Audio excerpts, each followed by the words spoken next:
Tony D and Little Joan with a Screenwriter's Rant on Saturday night. The Saturday Night Live movie, directed by Jason Reitman. And I got a lot to say about this. Smash like and subscribe. Thank you for smash liking and subscribing. Check out my books. Links in the description. Comedy Horror in South Jersey. It's the Pineys. Books 1 through 15. Available at Amazon.com. Don't forget, Kindle Unlimited is free. That's supposed to be Lorne Michaels, by the way. So, as you know, if you've watched my videos, I am a huge fan of the old Saturday Night Live. The old Saturday Night Live, I must emphasize. So, I know lots about it because when I was a kid, I watched it. I actually watched the original Saturday Night Live. And you cannot imagine what it was like. You just cannot imagine. In 1975, there was nothing like Saturday Night Live on television. Nothing like it. It was totally insane and outrageous. Nothing like that had ever been on television. George Carlin was the first host. They had puppet shows. They had puppet sketches in the show, the first couple of shows. Stand-up comedy. I mean, it was crazy. Experimental. And we had no internet. There's Andy Kaufman. I think he was on the first show. I forget. I believe that's supposed to be Mr. Mike, one of the writers, who also appeared on the show on occasion. That's Dan Aykroyd. I remember this sketch. But they're making a movie about the first Saturday Night Live show. And you might think it is one of the most hilarious movies ever made.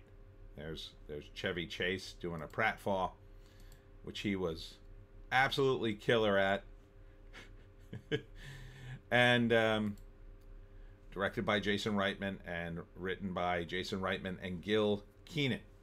And you might think he'd decide to do this in such a way that, you know, it would be funny, crazy times on Saturday Night Live, all the drugs and the zaniness. Some of that's in here, but it's all brought low by one of the worst soundtracks. You can see the puppet there. I think that's supposed to be Jim Henson. I believe it was Jim Henson on the show. There's William Dafoe as a network guy. So it's all brought low by a soundtrack that I wish I could play you. I wish I could play you anything, but I never seem to be able to play anything on YouTube. But the soundtrack is like it's like this tension-filled thing where you're just hearing noises. Like a clock, almost like a clock ticking or creaking, and because of that, it comes off as this is going to be an intense thing. Can Lorne Michaels put the show together live in 90 minutes or less? And that's what I think the movie's about, and that instantly drains all the fun out of it. To me, a Saturday Night Live movie should have been like nothing but saxophone music playing through the entire trailer, because that was the show. It was tons of, you know, every saxophone solo would lead into, yeah, I guess he was on the first show. Leads in and out of commercial. It starts the show, and you know, it's light, it's fun. This is like tension filled. Like, holy crap, are they going to get it done? There's the guy playing Belushi, who was a maniac, by the way. They were all kind of maniacs back then. If you've read this Saturday Night Live book, it also doesn't really, at least in the trailer, portray the triumphant, the triad of power, which was Dick Ebersol, Lorne Michaels, and Chevy Chase, who really was instrumental in making the show come around, believe it or not. Even though he left, he was the first to leave for his movie career. here he is fighting with Belushi. You know, Chevy was kind of a jerk, I think. But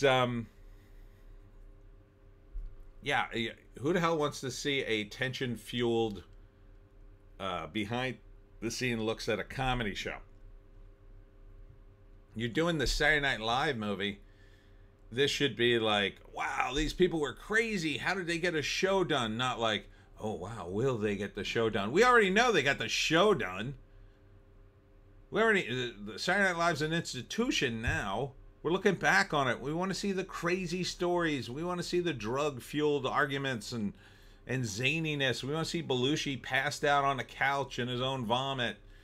Like, we're never going to get this guy on stage. All right, we're going to have to try. And then, like, it's amazing.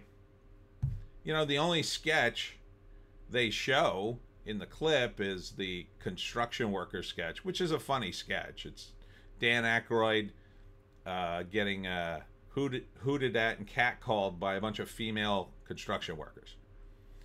But where's the samurai?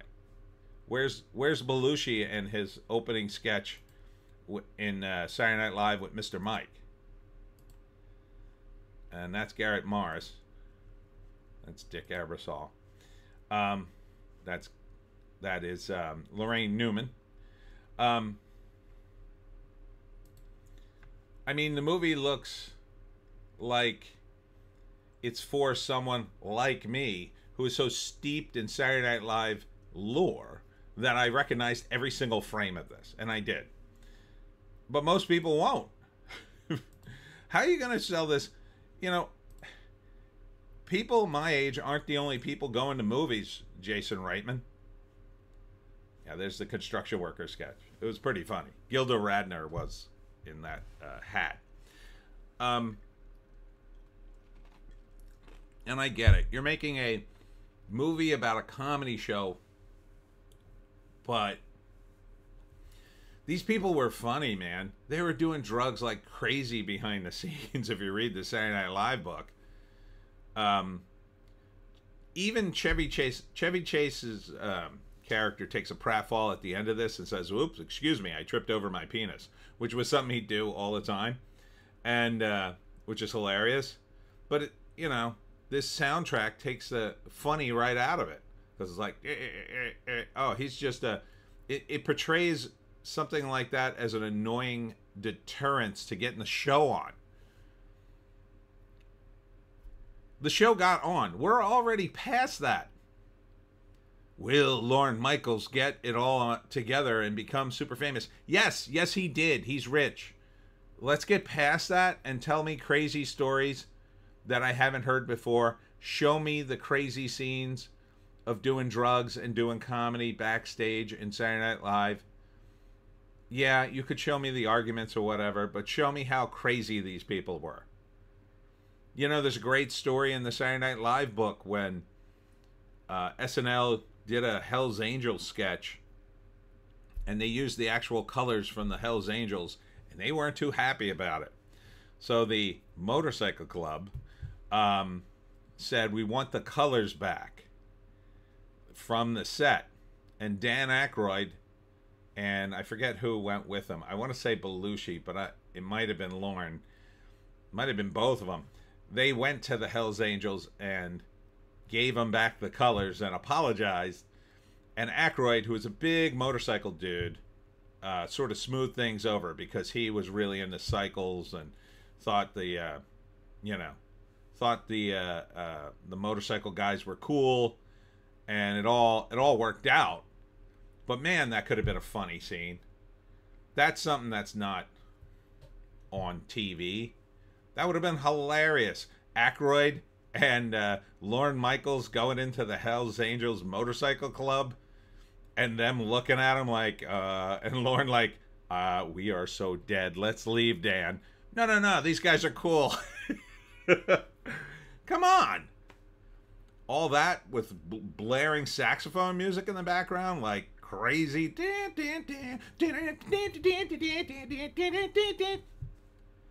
That to me is what I expected. This feels like I don't know, an episode of ER. Will the doctors save the patient? What kind of tone is that for a Saturday Night Live movie? Especially in the early days.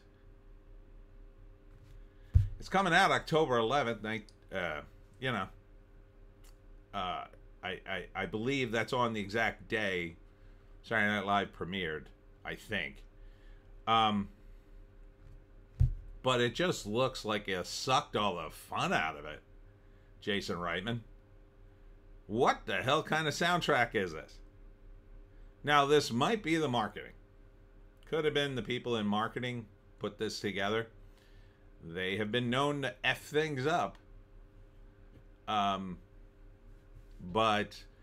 I have a sneaky suspicion that the creaking, tick-tocky sound is actually in the movie. And that's part of it. In which case, what the F are you doing? So, first act, Lorne Michaels wants to do a show called Saturday Night Live. He's hired a bunch of insane, crazy people to be in it. The network doesn't want it. Nobody wants it. Nobody believes in it. Oh, but somehow it comes together and it's a great show. The end. So we already know what the plot is. I've lived the plot. So just, do it. Show us the coolest parts of Saturday Night Live behind the scenes. Show us famous people and do stuff. Like that Jim Henson thing is a good bit. But, not every... How's a 20-year-old going to know what Jim Henson looks like? He's been dead for years. He might know who he is. But does he know what he looks like? I'm sure a 20-year-old has heard of Jim Henson, maybe. But does he know what he looks like? And you just put him out there and put out the actor there like, okay, he's talking about Big Bird. They'll get it. Not necessarily. Why not? I don't know, give us a slug or something. Where's George Carlin? Where's George Carlin? Like, he would definitely be a guy to show in this. Belushi, I gotta say, looks like Belushi. He does very much look like Belushi. Looks angry like Belushi. This is him rehearsing for the Bee sketch, I think. But the emphasis on, will this show go on? Yeah, not where I would go, but okay.